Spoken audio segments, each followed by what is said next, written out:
সংবিধান একটা রাষ্ট্রের ভিত্তি। একটা রাষ্ট্র কি নিয়মে চলবে তার সর্বোচ্চ আইন সংবিধান। এই ৭২ সালের ৪ নভেম্বর এই সংবিধান প্রতিষ্ঠিত হয়েছিল। এই সংবিধান যে রাজনৈতিক বন্দোবস্ত তৈরি করেছে, ৫০ বছর পরে আমরা কি দেখলাম? দেখলাম যে দেশটাকে একটা ফ্যাসিবাদী কর্তৃত্ববাদী দেশে পরিণত করেছে। দেখলাম যারাই ক্ষমতায় যায় পুরো রাষ্ট্রযন্ত্র পকেটে ঢুকিয়ে জনগণের উপর স্টিম রোলার চালায়।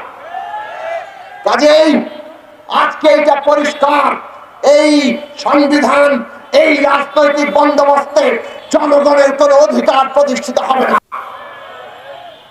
সমস্ত বিরোধী দলকে যার যার অবস্থান থেকে একটা অভিন্ন লক্ষ্যে লড়তে হবে, আর তা হচ্ছে এই দেশে একটা নতুন গণতান্ত্রিক বন্দোবস্ত লাগবে।